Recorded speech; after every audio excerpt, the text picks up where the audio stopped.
Sa mapagpalang umaga po sa ating lahat. Biyaya po ng Panginoon na tayo nakapagpapatuloy sa pananampalatayang ating nilalakaran. At biyaya din po ng Panginoon na makita ang bawat isa ngayong umaga. Tayo po ay nagpapatuloy sa ating serye tungkol sa aklat na Conversion ni Michael Lawrence. Natutunan po natin na napakahalaga ng pagkaunawa natin sa ebanghelyong ating tinanggap at sa pananampalatayang dapat nating nilalakaran nang naaayon naman sa sinasabi ng salita ng Diyos. Napakahalaga din po para sa ating iglesia na magkaroon ng tamang biblical theology at lubos na pagkaunawa sa magandang balita ni Hesukristo. Kung papaano ito nagiging totoo sa atin, ang ebanghelyo. Ang gospel, ang puso ng Kristyanismo. Ibig sabihin, ang ebanghelyo ang pinakasentro, pinakapundasyon, at pinakamahalagang mensahe ng pananampalatayang Kristiyano. Nais ko pong ulitin na ang gospel ang puso ng Kristyanismo. At ibig sabihin nito, ang ebanghelyo ang pinakasentro, pinakapundasyon, at pinakamahalagang mensahe ng pananampalatayang Kristiyano. Kung gayon, dapat lamang na alam natin kung papaano ito ibabahagi sa iba.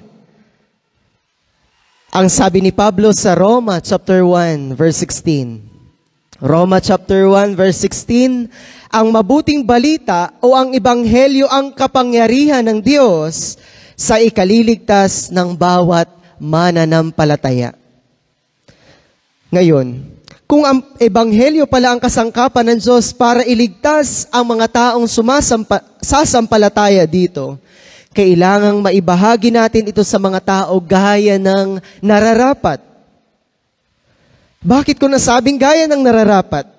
Dahil maaaring ebanghelyo ang daladala natin at hindi ang tunay na ebanghelyong itinuturo sa Biblia. Hindi na ito bago.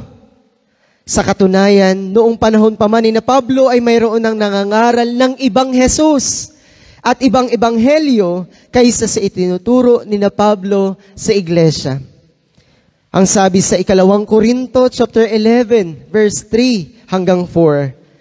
Sabi po doon, ngunit nag-aalala akong malaso ng inyong isipan at malayo sa tapat at dalisay na pananalig kay Kristo, tulad ni Eva, nanalin lang ng ahas, sapagkat malugod ninyong tinatanggap ang anumang dumarating at nangangaral ng ibang Jesus kaysa ipinapangaral ko.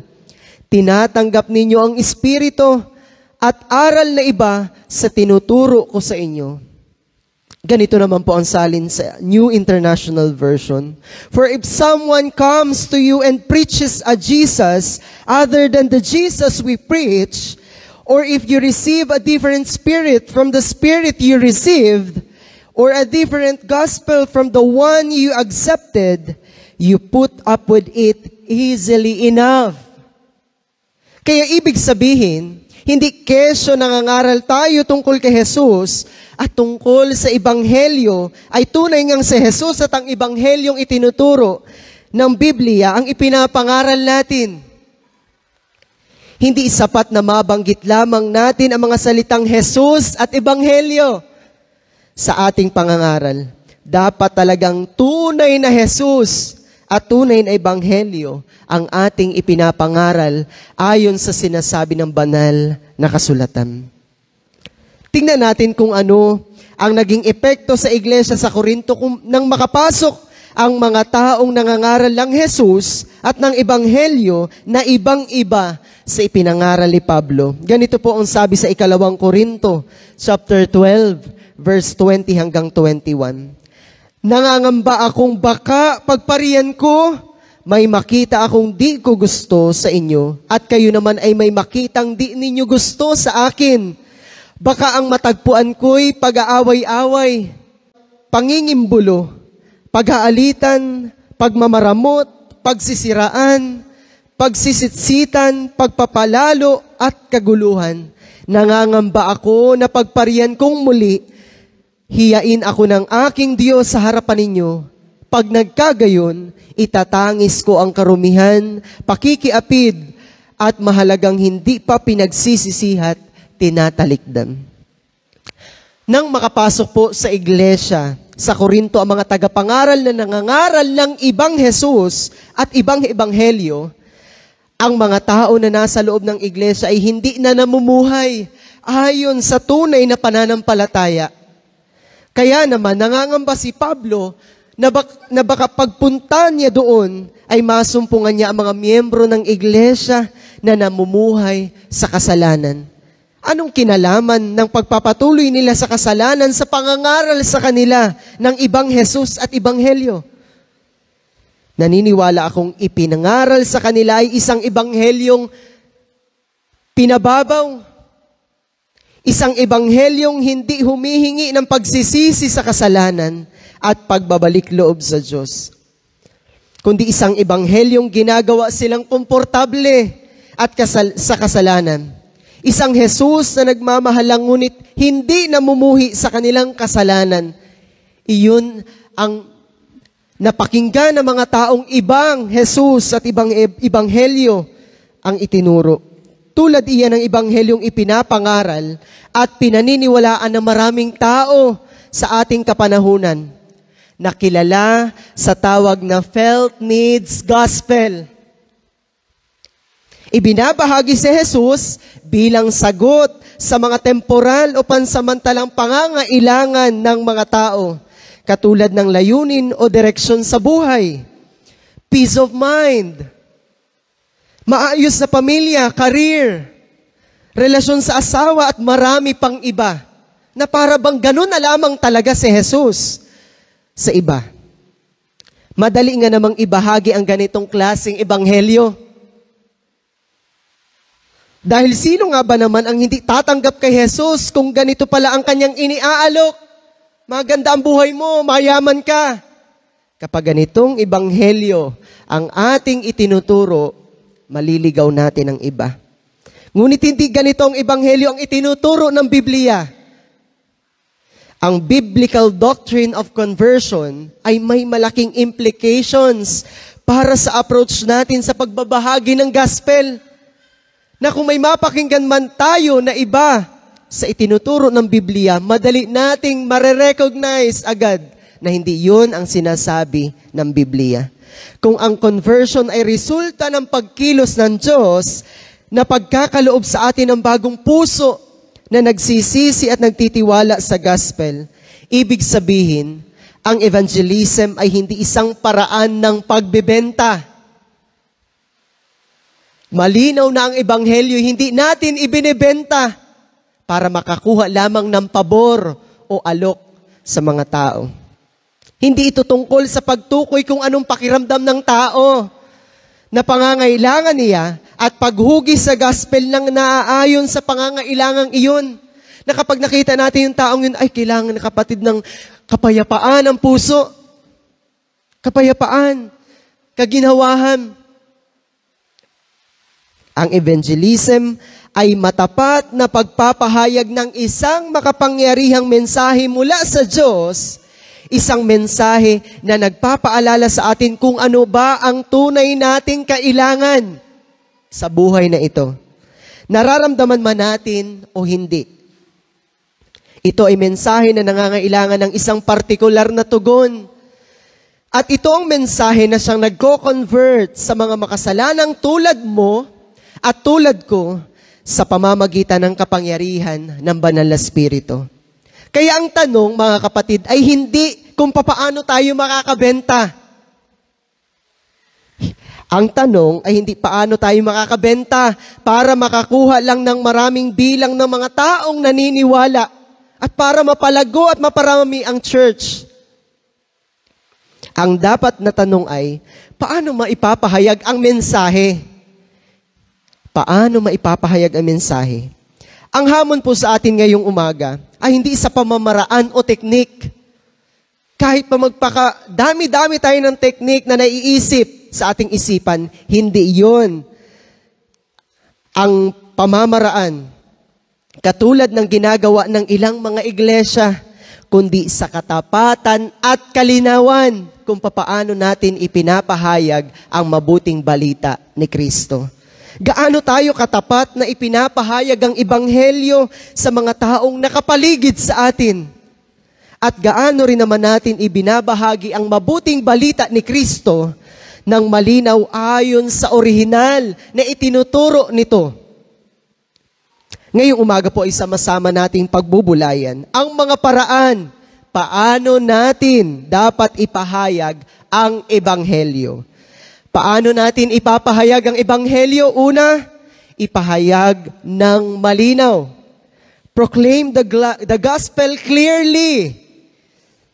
Makibukas po kayo sa akin sa Colossus chapter 4, verses 3 to 4. Sabi po ni Pablo, idalangin ninyo sa Diyos na bigyan kami ng pagkakataon na maipangaral ang kanyang salita at maipahayag ang hiwaga ni Kristo, ang sanhi ng pagkabilanggo ko ngayon. Ipanalangin din yung maipahayag ko ito ng buong linaw gaya ng nararapat. Sino ang kausap ni Pablo sa sulat? Ang iglesia sa Colosas. Ano ang ipinapahiwatig ni Pablo sa paghingi niya ng panalangin ng mga kapatid mula sa Colosas? Ito'y pagpapahiwatig ng pagdepende sa magagawa ng Diyos at hindi sa kanyang magagawa. Hindi po ba't yun ang laman ng sulat ni Pablo? Na hinihingi niya ang panalangin ng mga taga-Colosas para ang maipahayag niya daw po ay ano? Buong linaw. Gaya ng nararapat. Hindi sa sariling husay ng kanyang pagsasalita o pagpapaliwanag, kundi daw sa magagawa ng Diyos. Ang malinaw na pagpapaliwanag ay nakadepende sa paggawa ng Diyos at hindi sa kung gaano tayo kahusay. Ang malinaw na pagpapaliwanag ng ebanghelyo ay nakadepende sa paggawa ng Diyos. Pansinin natin yung sinabi ni Pablo sa kanyang sulat, ipanalangin din ninyong maipahayag ko ito na ang buong linaw gaya ng nararapat. Yung salita po na gaya ng nararapat ay nangangahulugan na kung ano ang tama. Dapat at inaasahan ng Diyos na paraan ng ating pagpapahayag. Hindi kung ano yung nakakamada na sa ating isip, ayun na ang ating asabihin, kundi naasa tayo sa paggawa ng Diyos. Hindi nito ibig sabihin na may isang anyo lamang ng mga salita, ngunit nakakatulong na tandaan ang tungkol sa 4 major core truths ng Ebanghelyo. Diyos, tao, Kristo at tugon. Pero marami pang ibang paraan upang ibuod ang nilalaman ng gospel. Ngunit kahit paano pa natin ito isaayos, ang nilalaman o content nito ay dapat na maipahayag at maipaunawa. Na dun sa 4 core truths na yun ay hindi naliligtaan ang kahit na isa. Kailangan lamang nating damahin kung paano nais ng Diyos na ipahayag natin ito. Ang mahalaga ay huwag nating iiwasan ang pinakapuso ng ebanghelyo na nilikha tayo ng Diyos na banal, ngunit sumuway tayo. Kaya nararapat lamang na tayo ay parusahan dahil ang Diyos ay makatarungan. Hindi natin kayang iligtas ang ating sarili dahil ang Diyos ay mahabagin. Ibinigay niya ang kanyang bugtong na anak para mamatay sa krus upang iligtas tayo. Kaya kailangan nating tumugon ng tunay na pagsisisi at pananampalataya upang makaligtas tayo mula sa puot ng Diyos. Iyon ang ebanghelyo. Ang gospel ay hindi lamang basta mahal ka ng Diyos, kapatid. O kaya ibibigyan ka ni Jesus ng purpose sa buhay mo. Hindi ito nangangako ng isang maligayang pagsasama ng mag-asawa, success sa trabaho o kaya ay successful na mga anak. Ang sentro ng gospel ay ito, namatay si Jesus at muling nabuhay bilang isang kahalili o substitute para sa mga makasalanan, para pawiin ang makatarungang puot ng Diyos at tayo'y ipagkasundo sa Kanya. Tinuturuan po tayo ng tamang doctrine of conversion na ipahayag ng malinaw ang mabuting balita. Kailanmay wag na nating isusugarcoat ang ebanghelyo para lamang makakuha ng resulta. Na para lamang dumami tayo sa loob ng simbahan. Sabi sa conversion, ang matagumpay na evangelism ay hindi ang makakuha ng tugon sa mga tao. Ang matagumpay na evangelism ay hindi ang makakuha ng tugon sa mga tao. Isang halimbawa po sa aklat ng conversion, umuso po ang prinsipyo sa negosyo na customer is always right. Pumatok ang negosyo dahil sa ganitong prinsipyo. Bakit? Dahil bumibili ang tao dahil nakukuha nila ang nais nila bilang isang customer. At ang masama ay nadala din ang ganitong prinsipyo sa loob ng church. Sumasama na din sa church ang mga taong binahaginan ng ebanghelyo, hindi dahil sila ay tunay na nagsisi at nanampalataya, kundi dahil ang ipinahayag sa kanilang gospel ay felt need gospel. Ano ang ibig sabihin nito? Pinapalamya ng Kristiyano ang mensahe ng gospel sa paraang magiging kaakit-akit. At sa kanila, para lang makakuha tayo ng resulta, ang tumugon sila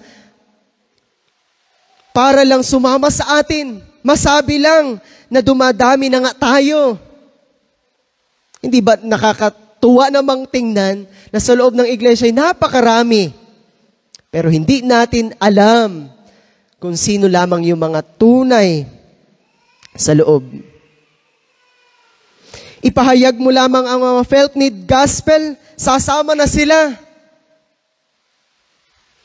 Ang ipapahayag mo sa kanilang ebanghelyo ay yung masarap sa kanilang pandinig. Yayaman ka, magiging matagumpay ka. Ang mga anak mo ay aayos ang buhay, gagaling ka. Maayos ang iyong pamilya at marami pang iba.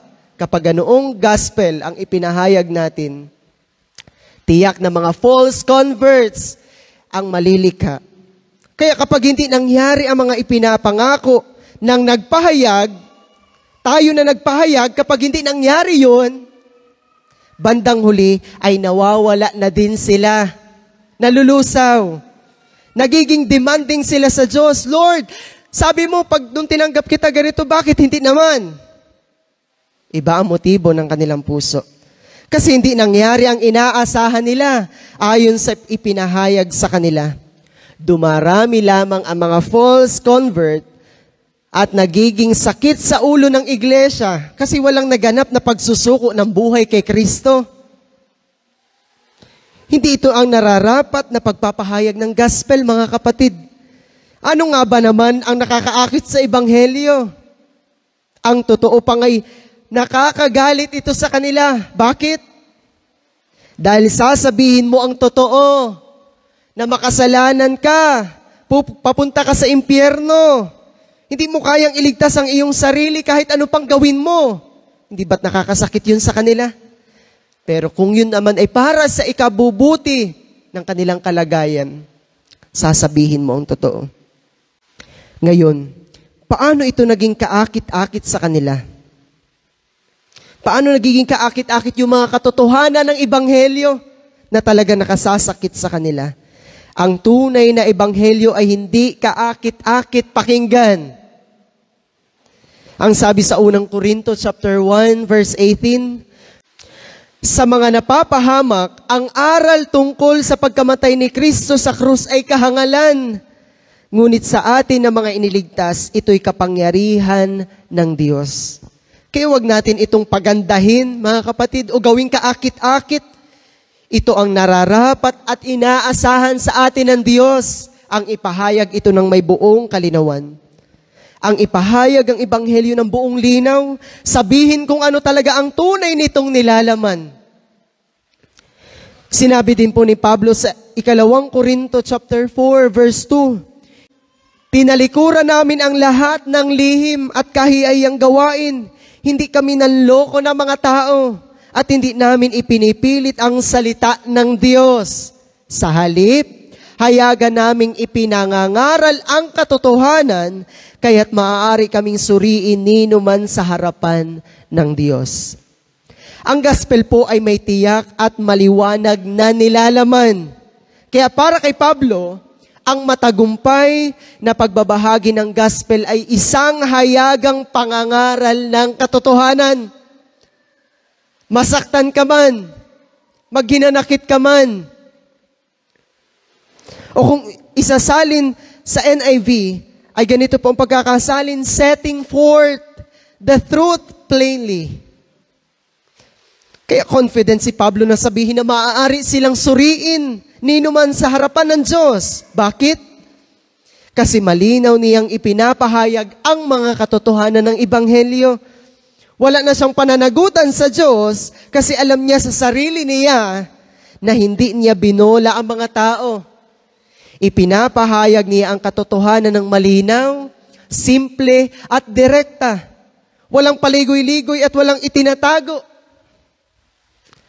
Ang buong katungkulan lang natin, mga kapatid, ay sabihin ito sa mga tao ng may kalinawan at ang Diyos na ang bahalang kumilos sa buhay nila. Ikalawa, kung papaano natin ipapahayag ang Ebanghelyo. Pangalawa, ipahayag ng may katapatan. Proclaim the gospel faithfully.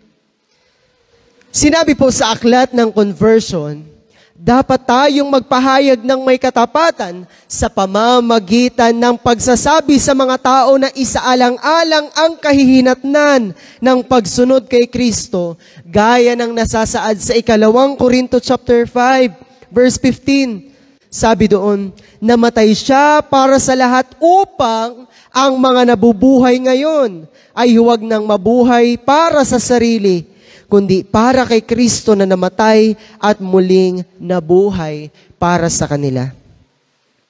Namatay si Kristo para sa lahat. Pansinin nating twice binanggit ang salitang namatay, na nagbabato ng kaisipang muni-munihin mo, pakaisipin mo, intindihin mo, kasi binibigyang diin ang katotohanan ng kanyang kamatayan. Itanim natin sa gunita, sa ating alaala, sa ating isipan. Ang kamatayan niya ay panawagan para sa lahat ng tao upang muni-munihin kung ano ba itong ginawa ni Kristo sa krus. Ano ang purpose? Bakit namatay si Jesus? Para huwag na daw tayong mabuhay sa sarili, kundi para na lamang kay Kristo. Ibig sabihin, iyan ang cost of discipleship. Iyan ang cost kung tunay mong ipinapahayag na ikaw ay tunay na nananampalataya kay Kristo. Humihingi sa atin ng tugon na ang nabubuhay ngayon ay hindi na mabuhay para sa sarili. Ngayon, kung hindi tayo dapat nabubuhay para sa sarili, kanino tayo dapat nabubuhay? Ang mabuhay na para kay Kristo. Sabi ni Pablo sa Philippians chapter 1 verse 21, for me to live is Christ and to die is gain. Para sa kanya, ang mabuhay ay para kay Kristo. Ang focus na itungkol lahat kay Kristo. From self-centered to a God-centered life. Kung ano lamang ang gusto ng Diyos, kung ano ang kanyang layunin, panukala, plano at mga gusto. Mula sa makasariling buhay ay lumilipat tayo papunta sa kung ano ang gusto ng Diyos at iniiwan na natin ang ating mga sariling kagustuhan. Ang mga tunay na sumasampalataya kay Kristo ay inaasahang hindi na mabubuhay para sa sarili, kundi para na sa Diyos. Para na kay Kristo. Kaya sa pagpapahayag natin ng Ebanghelyo, mga kapatid, ipaunawa natin sa tao kung ano ba ang ibig sabihin ng sumampalataya, ng sumasampalataya, at kung gaano kalaki ang hinihingi ng pagsunod kay Jesus. bilang pagpapakita ng tunay na pananampalataya. Iyan po ang matapat na pag-eebanghelyo. Hindi natin sinasabi sa mga tao na, ay kapag sumunod ka kay Jesus, maalwan ang buhay mo. Ipapahayag natin yung cause ng discipleship. Paano ito magagawa? Sinabi po sa Marcos chapter 8 verse 34, ang sino mang nagnanais sumunod sa akin ay dapat itakwil ang kanyang sarili, pasanin ang krus at sumunod sa akin. Kung ang sino man daw ang nais maging alagad, ano ang kailangan gawin? Itakwil ang sarili, pasanin ang krus, at sumunod kay Jesus. Ito po ang dapat nating ipaunawa sa mga nais sumunod kay Jesus. Kapag naipahayag natin ito ng malinaw at may katapatan, sila mismo ang magtataya ng kanilang sarili kung kaya na nila o handa na ba sila sa pagsusuko ng buhay. That is the cost of discipleship. Kapag hindi natin matapat na naipapangaral ang mga katotohanang ito, pagdating ng mahihirap na sitwasyon ay umaalis sila. Tumatalikod at hindi na nagpapatuloy. Kaya ano ang kahihinatnan kung hindi mo sasabihin ang totoo? Sa una pa lamang, mapapagod ka lamang kapatid. Masakit lamang ang ulo mo. Kapag inapagaan natin ang ebanghelyo at ang inapresent natin ay mga felt needs gospel, lilika lamang tayo ng problema sa iglesia kapag hindi natin matapat na ipinapahayag ito. Kaya ipahayag natin ng may katapatan na kailangan talikdan ang sarili, limutin ang sarili, isuko ng buong buo ang buhay sa Diyos. Kaya sa umpisa pa lamang, ay ito ang kailangan nating ipakita sa kanila. Kung ano ang hinihingi, ano ang cause ng pananampalataya. Ito ay ang pagsusuko ng buhay at ang paglimot sa sarili. At doon kailangan ang kapangyarihan ng Diyos sapagkat ito ang pinakamahirap sa tao. Hindi kaya ng tao kung hindi gagawa ang Diyos. Kasi nasanay ang tao na siya ang boss o hari ng kanyang buhay. Ayaw natin na pinakikialaman tayo ng iba. Naiinis tayo kapag kinokontrol tayo sa gusto natin. Ang tao ay palaging sa kasalukuyang pakinabang nakatingin. Kaya nahihirapan siyang isuko ang lahat kay Jesus. Kung ganon, hindi ka nga makasusunod sa Kanya. Hindi tayo makasusunod sa Kanya. Ang pagsunod sa Kanya ay humihingi ng paglimot sa sarili. Kaya kahit mahirap ang pagdaanan, ay walang halaga iyon sapagkat kay Kristo siya nakatingin. Kapag doon tayo nakatingin. Katulad ng sinabi ni Pablo sa 2 Korinto, chapter 4, verse 17. Ang bahagya at panandaliang kapigating dinaranas namin ngayon ay magbubunga ng kagalakang walang hanggan at walang katulad. Kaya ang lahat ng dinaranas natin dito sa mundo ay bahagya lamang at panandalian. Ang karanasan sa mundo ay patikim at panandalian lamang. Kasi hindi naman dito sa mundo ang ating tunay na tahanan. Kundi sa kabilang buhay, tayo mga manlalakbay lamang dito sa mundo at uuwi talaga tayo sa tunay nating tahanan sa kabilang buhay. Kung saan ay wala ng katapusan ang pwedeng maranasan. Kagaya po ni Pablo na nagsuko ng buhay sa Diyos, ay dumaranas na ngayon sila ng grabe. Sobrang kagalakan, hindi matutumbasang kagalakan pwedeng maranasan natin dito sa mundo. Sa mga nagsuko ng buhay kay Kristo, walang hanggan at walang katumbas na kagalakan ang naghihintay sa kabilang buhay. Sila iyong mga taong tiis now, enjoy later. Mas maigi na ito kaysa naman enjoy now, suffer later. Kaya ang ibigay ang buhay sa Diyos ay hindi lugi. At yun ang ipapaunawa natin sa kanila. Ang totoong lugi ay kapag hindi mo isinuko at ibinigay ang buhay mo sa Diyos. Kasi ano ba naman iyong ginhawa na in-enjoy natin dito sa mundo? Ito ay hindi maikukumpara sa kagalakang naghihintay sa atin doon sa walang hanggan kung isusuko natin ang ating buhay sa Diyos. Nasa eternal ang tunay na ligaya at wala dito sa mundo. Kaya ang mga ganitong katotohanan ay kailangan nating sabihin ng ganitong katapat sa kanila. Na ganito talaga ang hiningi sa atin ng Ebanghelyo. Dahil ang tunay na conversion ay nakapagtitiis sa gitna ng paghihirap dahil si Jesus mismo ang itinuturing na kayamanan at hindi lamang ang maibibigay niyang kapakinabangan. Kasi ang daan para magkamit ng buhay ay mamatay muna sa sarili. Gaya ng sinasabi sa Marcos 8 verse 35. Ang sino mang nagnanais sa maligtas ng kanyang buhay ay mawawala nito. Ngunit ang mawalan ng kanyang buhay alang-alang sa akin at sa magandang balita ay magkakamit nito. Ano ang ibig sabihin nito? Kung ang isang tao ay inuuna ang sariling kapakanan, kaligtasan, kaligayahan, yaman, katanyagan o komportableng pamumuhay at tumatangging magsakripisyo para kay Kristo, mawawala sa kanya ang tunay na buhay, ang buhay na walang hanggan. Pero ang taong handang isuko ang kanyang buhay para sa Panginoon kahit sa gitna ng kahirapan, pagtuligsa o sakripisyo ay magkakamit ng tunay at walang hanggang buhay. Ito ang tunay na hinihingi sa tao. Kaya huwag tayong matakot. Ang tunay na mahalaga ay ang mga bagay na pang walang hanggan. Kaya't patuloy lang tayong umasa sa Diyos at ibahagi ang Ebanghelyo ng may buong katapatan. Ikatlo, kung papaano natin ipapahayag ang Ebanghelyo. Ipahayag natin.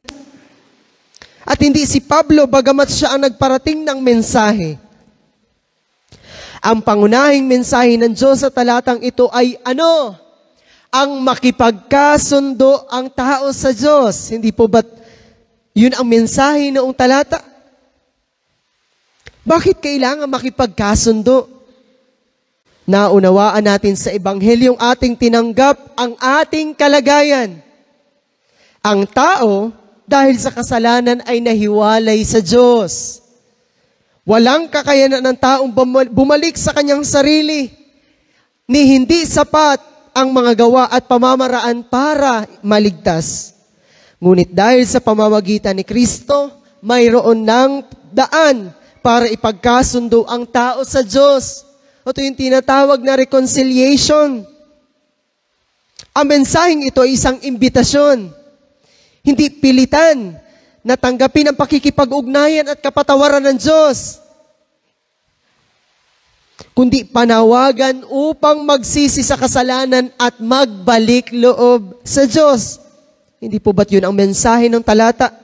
Hindi nito ipinapakita na tayo ay share ng gospel dahil tayo nagmamadali. Kundi dapat dumating ang mensahe ng Diyos sa kanila ng may pagmamadali. Ang gospel ay may kalakip na pagtugon. Ang gospel ay may kalakip na pagtugon. At hindi lamang basta pagtugon, mga kapatid, kundi agarang pagtugon dahil ang Diyos na mismo ang nakikiusap. Kapag ang Diyos na nakikiusap, iyon ay nangangailangan ng agarang pagtugon natin. Bakit? Dahil buhay at kamatayan ang nakasalalay rito. Hindi ito isang klase ng evangelism na magtatanong ka lang ng, ay ano sa tingin mo, kapatid? Na para bang hindi ganoon kaseryoso? Dapat nating maunawaan na ito ay isang bagay na seryoso, vulnerable, may sinseridad, walang itinatago, at urgent. Hindi ba't mapapatanong tayo? Sino tayo para makipagkasundo ang Diyos sa atin? Hindi ba't in the first place, tayo naman talaga ang nagkasala at nagrebelde sa Kanya? Sinuway ng taong utos ng Diyos at nagdala ito sa atin sa ganap na pagkahiwalay at pagkakasala. Kaya nga po nakikiusap si Pablo sa mga tao na makipagkasundo kayo sa Diyos. Dahil ayaw ng Diyos na tayo ay mapahamak, patuloy pa rin tayong inaabot ng biyaya niya. At patuloy na nakikiusap sa atin na para bang isang pakiusap ng magulang na muling inaabot ang kanyang anak sa kabila ng kalapastanganan nito. Sa pangangaral po na ito ni Pablo, hindi naman niya ipinapakita na siya ay marahas, mapilit, o nagmamanipula dahil tinalikuran na niya ang ganyang mga nakakahiyang mga gawain. Sinabi niya na hindi tayo dapat maging katitisuran. Kaya si Pablo ay tapat at maingat din sa pakikitungo sa iba't ibang grupo ng tao. Ang kaseryosohan at urgency ni Pablo ay hindi nangangahulugan ng pagiging offensive o mapamilit. Sadyang nais niya lang ipangaral at sabihin sa mga tao ang ipinapasabi ng Diyos ng may pagmamadali. Ayon po kay Richard Baxter, isang Puritan preacher, upang ilarawan daw po ang taimtim at may urgency sa pangangaral o paglilingkod, ay ganito ang kanyang pahayag. I preach as never sure to preach again, and as a dying man to dying men. Sa Tagalog, nangaral ako na waring hindi na muling makakapangaral. Bilang isang taong mamamatay sa mga taong mamamatay din. Ano po ang ibig sabihin ni Richard Baxter? Nang sabihin niyang, as a dying man to dying men.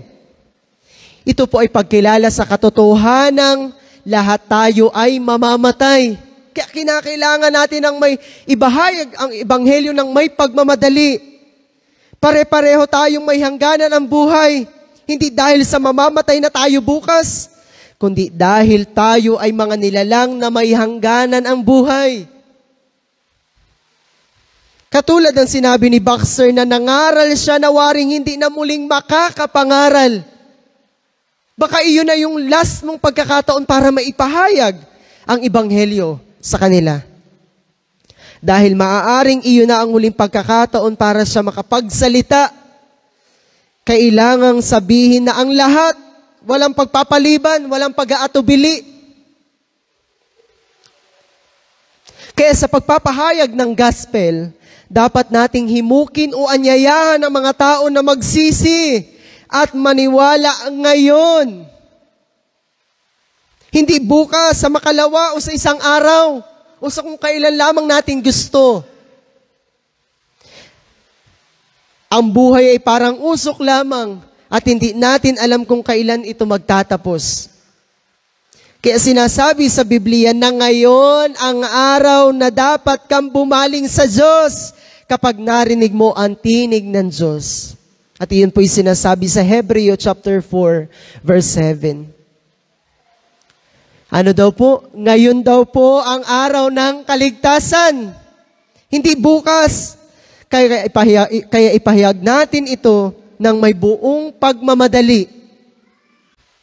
Ikaapat po at panghuli, kung papaano natin ipapahayag ang ebanghelyo. Ano nga po? Ipahayag ng malinaw, ipahayag ng may katapatan, ipahayag ng may pagmamadali, at ikaapat, ipahayag ng may kumpiyansa. Proclaim the gospel with confidence. Roma chapter 1, verse 16.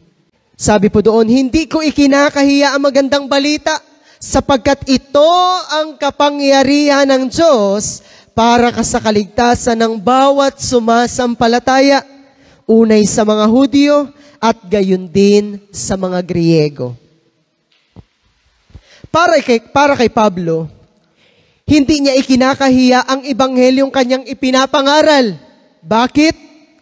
Dahil naunawaan niya na hindi lang ito basta salita ng tao, kundi mismong kaparaanan ng Diyos upang iligtas ang tao mula sa kapahamakan at kamatayan. Ganun nauunawaan ni Pablo ang Ebanghelyo. Ang kaligtasan na hindi galing sa gawa ng tao, kundi sa kapangyarihan ng Diyos na nakapaloob sa mensahe ng Ebanghelyo. Ang mensahe po ng gospel na dala-dala ni Pablo ay makapangyarihan. Ito ang bumabago at pumipihit sa puso ng tao para ang tao ay makapagsisi at manumbalik sa Diyos. Hindi nito kailangan ng ating tulong.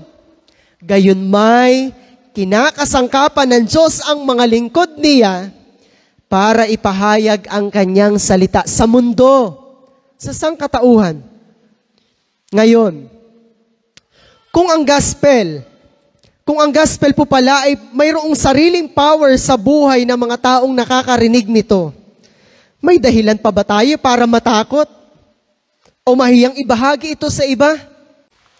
Kaya naman dapat confident tayo sa pagbabahagi ng gospel. Bakit? Dahil ito ay kapangyarihan ng Diyos. Mayroon ng sariling kapangyarihan ng Ebanghelyo. Ang buong katungkulan lang natin ay ipahayag ito ng buong linaw at tapat sa kanila. Ang Ebanghelyo ay may sariling kapangyarihan.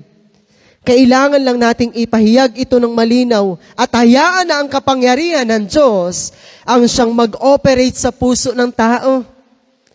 Ang ating katungkulan lamang ay ipahayag ito ng may buong kumpiyansa sa tunay na Ebanghelyo. Hindi po ba't base sa ating mga karanasan, tuwing tayo ay nangangaral, hindi naman lahat ng nakakarinig ng Ebanghelyo ay nagiging Kristiyano. Hindi lahat ay naniniwala at sumasampalataya kay Kristo.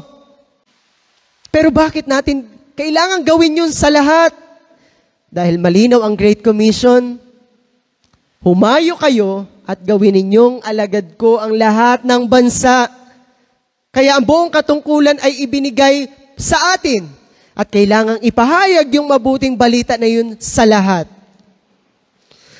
Kaya nasa atin pa ba ang pagkukulang kung hindi sasampalataya ang iba? Kahit na ipahayag na natin ang Ebanghelyo? Hindi po ba't wala na?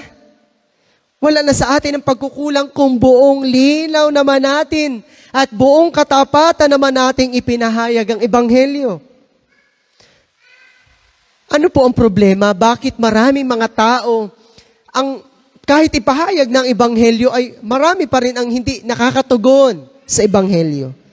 Ang problema po ay ang kanilang spiritual blindness o yung spiritual na pagkabulag. Dahil sinulat ni Pablo sa 2 Corinthians chapter 4, verses 3 to 4. Kung may talukbong pa ang magandang balitang ipinapahayag namin, ito'y may talukbong lamang sa mga napapahamak. Hindi sila sumampalataya sapagkat ang kanilang isip ay binulag ng Diyos ng kasamaan sa daigdig na ito, upang hindi nila makita ang liwanag ng magandang balita tungkol sa kaluwalhatian ni Kristo na siyang larawan ng Diyos.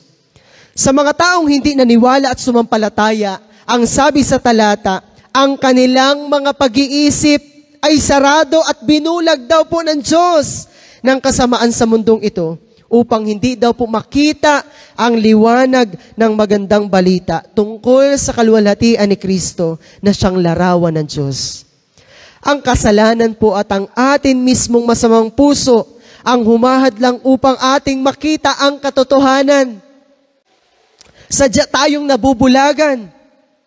Talagang ang puso po ng tao ay corrupt, puno ng kabulukan, at punong-puno ng kasamaan, kaya hindi natin makita yung katotohanan. Ngunit papaano nalampasan ni Pablo ang spiritual na pagkabulag na ito? Hindi po sa pamamagitan ng mas mabuting paraan o mensahe, kundi alam niya na ang Diyos ang kailangang gumawa niyon. Ganito po ang sabi sa 2 Corinthians chapter 4, verses 5 hanggang 7, yung baba lang po ng binasa natin. Hindi namin ipinapangaral ang aming sarili, kundi si Kristo bilang Panginoon. At kami ay lingkod ninyo alang-alang kay Jesus, sapagkat ang Diyos ang nag-utos na magkaroon ng liwanag sa gitna ng kadiliman ay siya ring nagbigay ng liwanag sa aming isip upang makilala naming ang kaluwalhatian ng Diyos na nahahayag sa mukha ni Kristo, ngunit kaming pinagkalooban ng kayamanang espiritual na ito ay tulad sa mga palayok na gawa sa putik upang ipakilala na ang dakilang kapangyarihang ito ay sa Diyos at hindi sa amin. Ang parehong Diyos na lumikha ng pisikal na liwanag sa isang salita ay siya ding lumilika ng espiritual na liwanag na kumikinang sa kadiliman ng kawalan ng paniniwala sa pamamagitan din ng isang salita. Kaya ipinapakita nito na ang kapangyarihan ay sa Diyos at hindi sa atin. Hindi natin kayang i-enlighten ang pag-iisip ng ibang tao kapag ina-share natin ang Ebanghelyo, kundi iniaasa natin palagi sa kapangyarihan ng Diyos. Ang Diyos ang magbibigay ng bagong buhay sa isang taong patay ang espiritu. Ang Diyos ang siyang magbabago ng puso at magbubukas ng isipan. Kaya naman narito tayo dahil ang Diyos ang nagbukas ng ating puso at isipan upang maunawaan natin ang katotohanan. Ngayon, bakit hindi natin ibinabahagi ang gospel ng mas madalas? Kung gayon ang naranasan natin sa Diyos, kung gayon totoong-totoo sa atin ang Ebanghelyo. Para sa mas marami, sa tingin ko po ay dahil sa takot at panghihina ng loob. Bakit hindi tayo confident na ibahagi yung gospel gayong totoo naman talaga yun sa atin? Dahil sa takot at panghihina ng loob. Takot tayo na ma-reject at napapanghinaan tayo ng loob kapag hindi nag-respond ang mga tao sa ating ibinabahagi. Sa isang banda, may ilan naman na ipinagmamayabang ang kanilang pag-iebanghelyo at ang mga converts na kanilang nagawa. Ngunit nalilimutan pareho ng natatakot at ng nagmamayabang na ang Diyos lamang ang nagsasalita ng salitang may kapangyarihang lumikha ng mundo at pumihit ng puso ng tao. Yun ang nakakalimutan. Kung minsan, aminin man natin o hindi, nalilito tayo at napagpapalit din natin kung sino ang responsable sa Ebanghelyo at sino ang responsable sa bunga ng Ebanghelyo. Nais ko pong ulitin. Aminin man natin o hindi, nalilito tayo at napagpapalit natin kung sino ang responsable sa Ebanghelyo at sino naman ang responsable sa bunga ng Ebanghelyo. Hindi ba tayo na hinirang at isinugo ng Diyos ang may buong katungkulan sa pagbabahagi ng Ebanghelyo? Tayo ang responsible. At ang Diyos naman ang bahala sa bunga nito ayon sa kalooban at makatarungang pasya o pagpili niya. Hindi po ba't ang responsible sa evangelism ay tayo na mga nakaunawa ng tunay na Ebanghelyo? At ang Diyos naman ang responsible sa bunga ng Ebanghelyo na yun. Kailan may wag tayong malilito sa kung ano talaga ang dapat na ginagawa natin. Kung tama nating ginagampanan ang tungkuling ito, hinding-hindi tayo apanghinaan ng loob na ibahagi ang totoong mensahe ng Ebanghelyo. Kapag nalilimutan natin ang dalawang bagay na iyan, maaaring maligaw tayo sa isa sa mga direksyong yon. Maaaring sumuko na lamang tayo o kaya ay maging pure pragmatist na ginagawa ang lahat para makakuha ng resulta.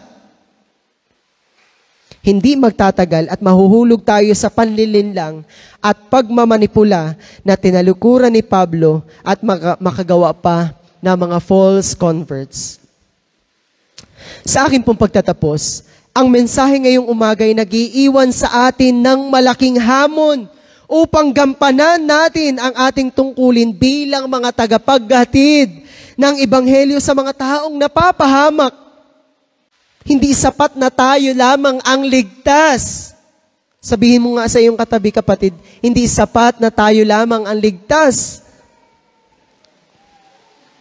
At upang magampanan natin iyon ayon sa inaasahan ng Diyos, kailangan munang maunawaan natin sa ating sarili kung ano ang Ebanghelyo. Malinaw na ba sa atin talaga ang Ebanghelyo? upang hindi maling ebanghelyo ang ating maipangaral sa iba.